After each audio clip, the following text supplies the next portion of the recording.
Cabeça para cima hoje, refletindo com você sobre como é viver pela graça de Deus. Você tem vivido pela graça? Você entende o que é viver pela graça? Já teve alguma experiência com Deus especial que você sentiu fortemente a graça de Deus na sua vida?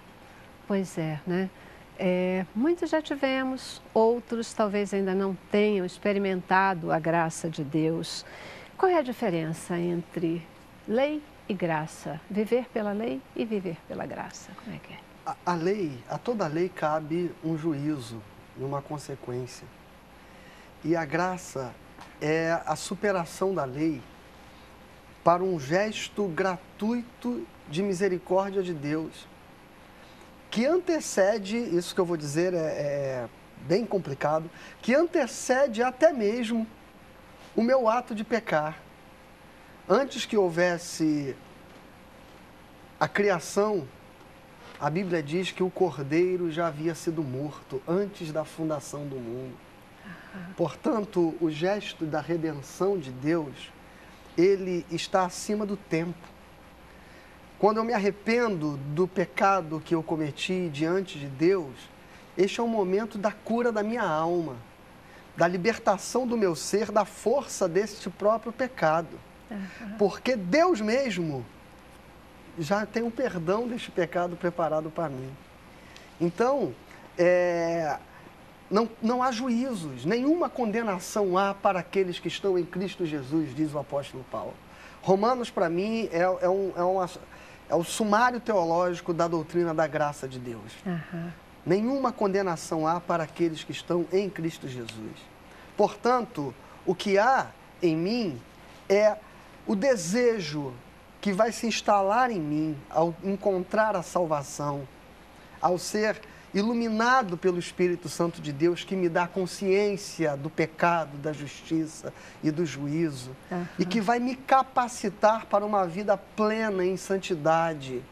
Então, o que me constrange no pecado, o que me constrange nos meus erros, o que me constrange nas minhas quedas e que me leva a me arrepender, é porque agora eu tenho consciência da vida excelente que Deus me presenteou e desejo viver nela.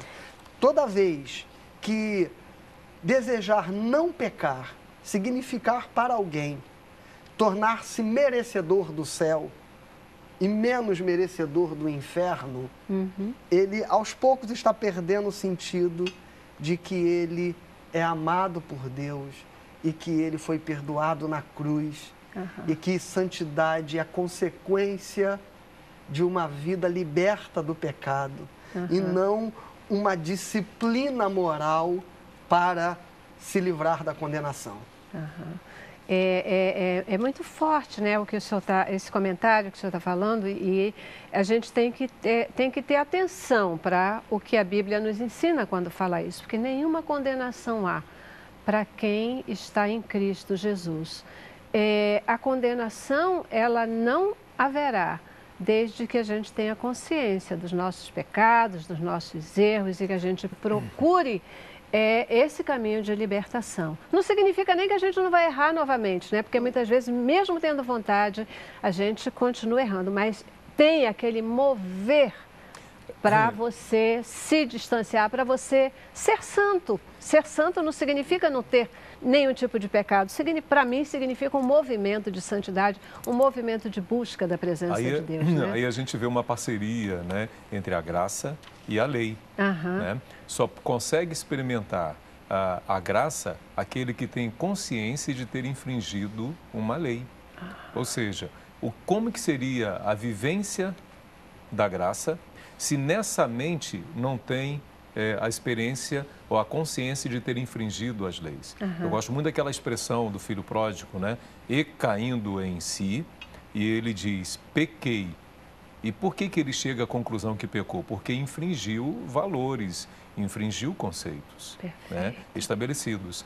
E aí que eu sempre comento muito sobre isso, sobre a sociedade que está se tornando uma sociedade tendenciosa à psicopatia, né? Porque estão tentando tirar conceitos e valores da lei introjetados aqui dentro. E como que uma pessoa vai ter a experiência do perdão se ela sente que não infringe valores, que não infringe os conceitos. Então, é muito interessante a experiência do perdão. Fui perdoado. Ah, mas que esse negócio de perdoar? Não, eu fui perdoado. Não, por mim não tem problema, posso fazer qualquer coisa, eu não preciso do perdão.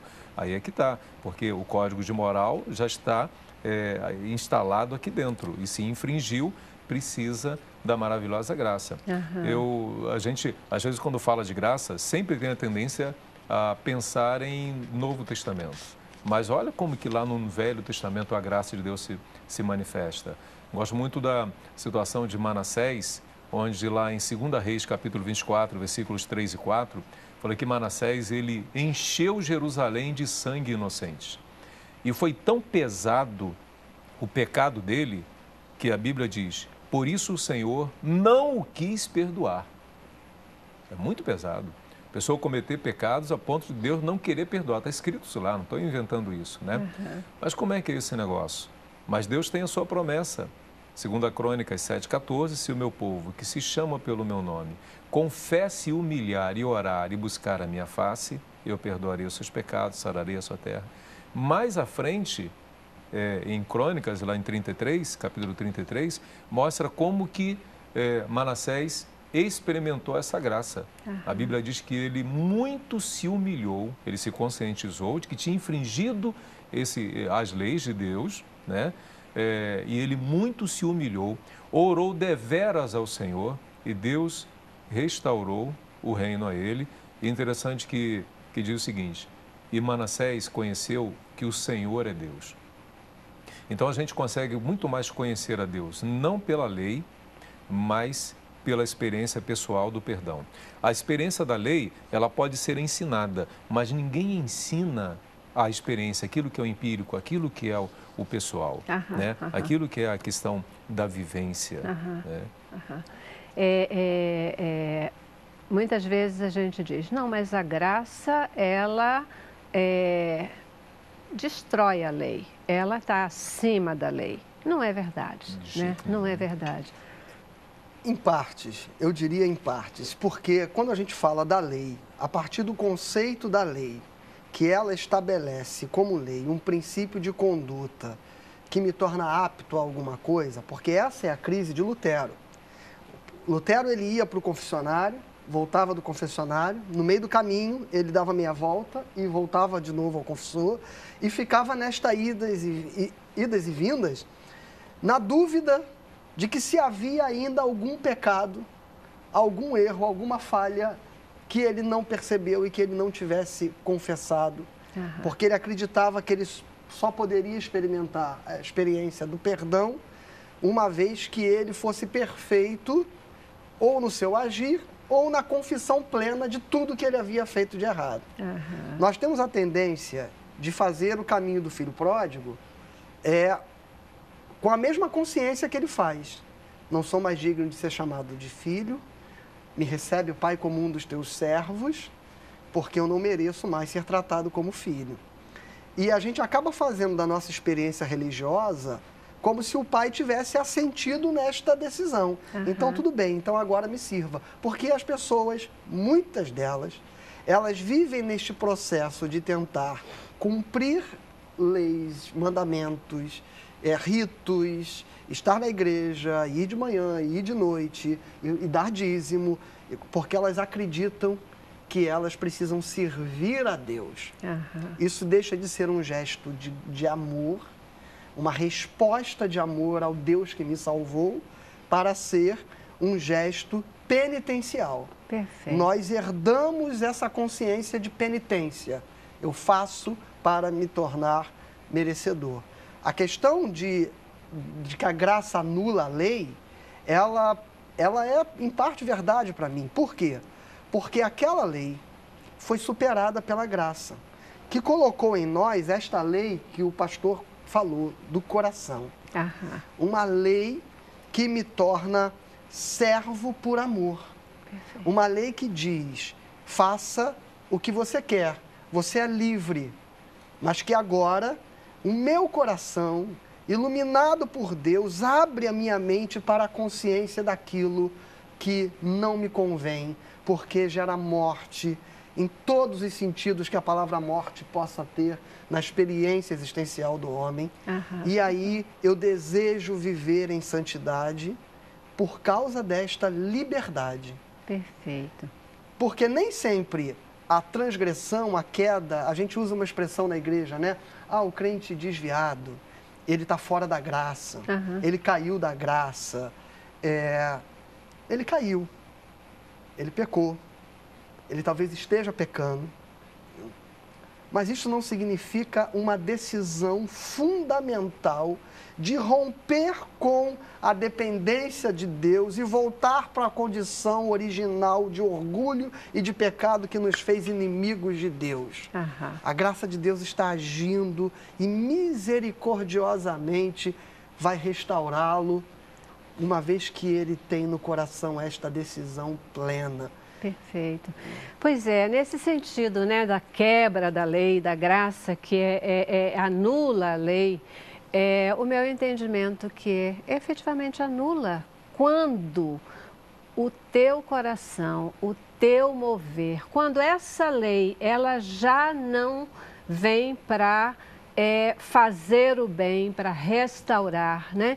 Eu vou colocar aqui um paradigma, né? Só para uma questão assim de entendimento. Muitas vezes a gente tem a lei que define determinados padrões de comportamento, disso, a lei diz assim, se você fizer A, você tem que ser preso, né? Você tem que pagar uma pena X e tal. Aí você vai lá, aí o juiz vai, avalia aquela situação, avalia o que aconteceu com aquela pessoa e diz, você está absolvido, você não tem que pagar nada disso, né? Ele quebrou a lei? Eu acho que não, ele foi gracioso, né? Ele foi além da lei, porque ele viu que aquela lei, ela não era capaz de restaurar aquela pessoa. Não era a lei que ia fazer o bem, a lei é para fazer o bem e não para fazer o mal. Eu acho que é isso que Deus... A graça, então, não substitui a lei. Pois ela pode substituir a punição. Pois é, né? Bem com o perdão. Uma coisa em relação à questão lá da mulher adúltera. A lei diz isso, né? Se alguém estiver sem pecados, atira a primeira pedra. Então Jesus, olha, eu sei que a lei diz isso para você, mas eu não vou te condenar. Procure não infringir mais a lei. Vai e não peques mais. Então, a punição, né? Então, a essência da lei continua ali. Então, ela pode anular a punição. Para aquela pessoa, inclusive, né? Para aquela pessoa e naquela situação. Queridos, a gente já precisa fazer um novo intervalo. Vamos dar uma paradinha. E no próximo bloco, eu queria entender com vocês o seguinte. O que o homem precisa fazer para receber a graça de Deus? Graça e misericórdia são a mesma coisa? Como é que fica essa história? Tá bom? Vamos lá. Cabeça pra cima.